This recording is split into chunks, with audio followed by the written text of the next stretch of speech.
major part of both sports and esports is getting to follow those players that are a bit more flashy or exciting to watch. And there's nothing wrong with this. Focusing on those players and creating hype around them really helps to keep things exciting for fans. And people love to fanboy, and that's okay. For me, this season of RLCS has been different. I really haven't cared to just focus on one team or one player. Really, every team is entertaining to watch. And for me, it's not fun to just watch because of one crazy player. Really, it's more about the whole team. Even the really flashy players are sort of defaulting to just playing more defensive and solid. I've talked a lot about the best players in Rocket League history, players like Krenovi and Squishy Muffins and Cooksier, but really the backbone of competitive Rocket League isn't the flashy players. It's the players that don't stream or make videos. They're just grinding to be the best, and they don't feel the need to tell everyone about it. Like, they don't care, they just want to win. In this video, I'm giving you my picks for the 10 most underrated Rocket League players in the world. There have been tons of underrated players in Rocket League's short history, so I'm focusing on those players who are competing either in RLCS or RLRS right now. Also, this idea of being underrated is kind of vague. Really, this is just a cool way to look at some of the players that I haven't really talked about. So be sure to let me know if you think I've missed any, and also be sure to like this video if you guys enjoy it. I hope you guys like this one. On to the video. Number 10, ShahSett. Like many of the players on this list, ShahSett's been a part of the competitive scene for a really long time. For whatever reason, some of the best players to ever play the game have been French players, and I'm thinking mainly of people like FairyPeak and KDOP. You're going to see a theme throughout this video. A lot of times the players who get overlooked are the ones who default to playing more defensive. They're often setting up passes and sort of playing that anchor position. And that's definitely true of ShahSett. He's just like an incredibly solid player, and I think he's really one of the main reasons why his teams have been so successful in the last 2 seasons. Number 9, FairyPeak. Now, before you get mad that I put someone on the list who's clearly one of the best players in the world, let me just explain why I think FairyPeak is underrated. First off, he's not one of the best players in the world. He is undoubtedly the best player in the world, even though people still don't think of him as having that spot. In my opinion, he is the best player in the world. Basically, he's been the best player in the world since he got the #1 rank in every single playlist in rank. Even just his success in the 1v1 scene, coupled with his recent finishes in RLCS, should be enough to say he's the best. But he's now leading Team Vitality to what I think will be a relatively easy regional championship win. I could be wrong. I think that's what's gonna happen. In my opinion, nobody is playing on his level right now. Like, he is just the best. Number 8, Alot. Unlike many of the other players on this list, Alot actually has more of a flashy sort of playmaker playstyle. His team, which is now Complexity Gaming, is an absolute powerhouse in EU, and they have been for 2 seasons now. It's hard to deny that their success is tied to Alot's leadership. You can just tell that he really is the backbone of this team, and when it comes to their playstyle, Alot really is the standout player. I don't know if anyone else feels this way, but for me, Alot sort of got overshadowed by Turbopolsa. They both kind of came out of nowhere at the same time, and they're both just incredible scorers, but Turbo obviously has had more success. If there is a season for Alot's team to win, I think it's this season, as they really are looking just as good as any of the other top EU teams.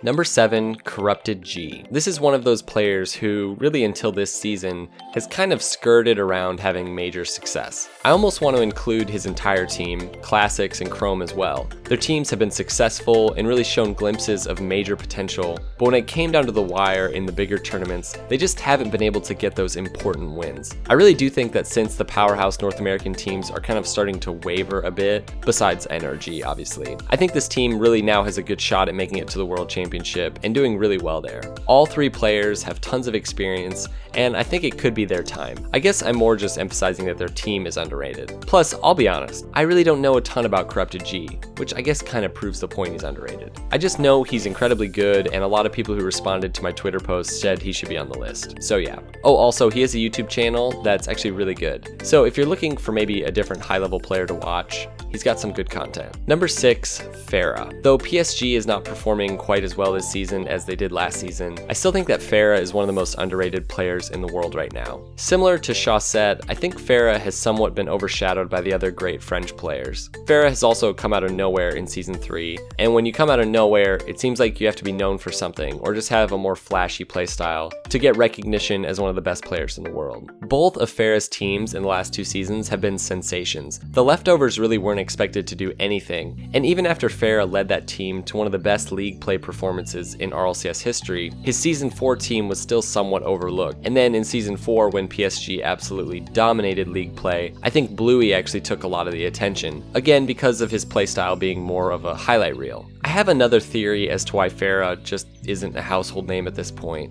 and I think it's his camera settings. So if your camera settings have a lower FOV, your gameplay feels faster, whereas more zoomed out settings make the car feel like it's moving slower. Closer camera settings sort of make the gameplay more exciting to watch. And this is why players like Lichinio look like they're moving so much faster than other players. So, I don't know, it's just a theory.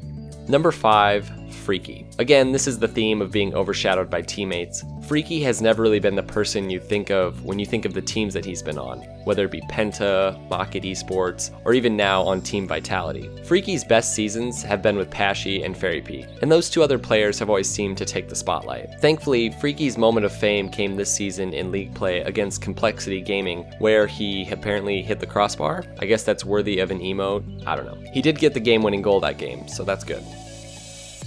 Number 4, Rizzo. Now remember, underrated and unknown are not the same thing. Rizzo is one of the most popular players in Rocket League, mainly because of his success outside of just playing RLCS. G2 wouldn't be where they are now without Rizzo. He's really the epitome of a team player. And yeah, this is true of a lot of players, but with Rizzo, you can actually see it and you can feel it when you watch him play. You can tell his focus is always on setting up passes, just playing solid defense, and always rotating. There would be no JNAPs without Rizzo, because players like Rizzo give their teammates enough space to do things that would otherwise be impossible. Rizzo's playstyle is really a picture of how the meta has changed in the last 2 seasons. What makes a player truly great in competitive Rocket League is really no longer their ability to pull off crazy shots. You see this even in the way Justin is now playing. The best players in the world are starting to actually play more like Rizzo from Season 4. So Seasons 2 and 3 were really the peak of teams dominating because of more flashy playstyles, and I'm mainly thinking here of Devo, and I really think that's why so many of the great players from the early seasons have fallen off, and those who decided to focus more on overall consistency and rotations and defense and honestly just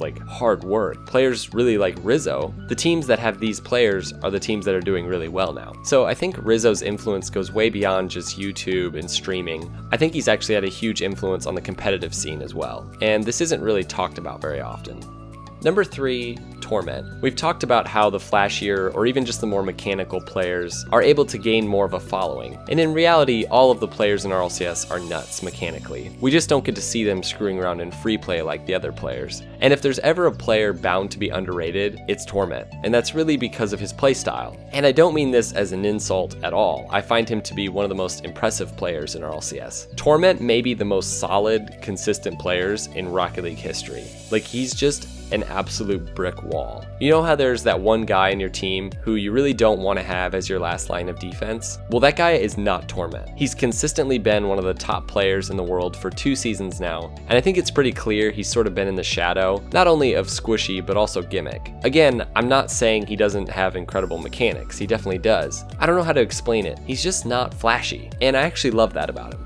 Number 2, AJ. Alright, this one may have come out of nowhere for some of you, and that's really the point. I actually thought of the idea for this video from watching AJ. I've watched all of his 1v1 show matches on Johnny Boy's stream, and I honestly think he's one of the best players in the world. AJ won 7 show matches in a row on Johnny Boy's stream, and his 8th show match was super close. Also, I should mention, AJ's team FlyQuest is absolutely dominating RLRS in NA. Oh yeah, another great way to be underrated is to just dominate RLRS. My pick for the most underrated Rocket League player, probably of all time, goes to Fireburner. Fireburner is basically everything we've talked about so far in one player. Right on the cusp of greatness every season, overshadowed by flashy teammates, unbelievably consistent, and just focused more on gameplay and really solid Rocket League than anything else. Fireburner has been leading NRG, formerly Kings of Urban, since the beginning of Rocket League. Before RLCS was even a thing, Fireburner was leading this team. He is a true legend, and I really feel like he doesn't get the credit he deserves. He's led this team through some serious hard times and multiple roster changes. The interesting thing is, all of these roster changes have been ones that have put him out of the spotlight, whether it be Jacob or Garrett G, and now Justin. But that's the thing, I don't get the sense that he cares. Fireburner is the player that we all need to emulate. His career is a picture of what Rocket League is all about, this idea that hard work and solid, consistent gameplay will ultimately prevail. The biggest thing I take away from looking at players like Fireburner, and really looking at their career in esports, is that you have to come at it with a selfless mindset. If you don't, it won't have that longevity. I'm not saying that you just have to sit back and let everyone else make plays happen. Fireburner is actually one of the top scorers in Rocket League history. Here's what I'm getting at, and this is for those of you who dream of one day competing in esports. The best players are the ones who don't care about being the best. They don't care about the attention being on them, they just want to do what's best for their team, and they just want to win. And that's what I really see in Fireburner. He's the epitome of an underrated Rocket League player, and I just don't feel like he cares, which is awesome. Alright, I hope you guys found this one interesting. Maybe you will start rooting for some of these players that you otherwise didn't even pay attention to. I had a lot of fun doing this one, because I really hadn't researched most of these players. As always, be sure to leave the video a like if you enjoyed it, and also let me know if you think I missed anybody, because I'm sure I probably did. Until next time, peace out.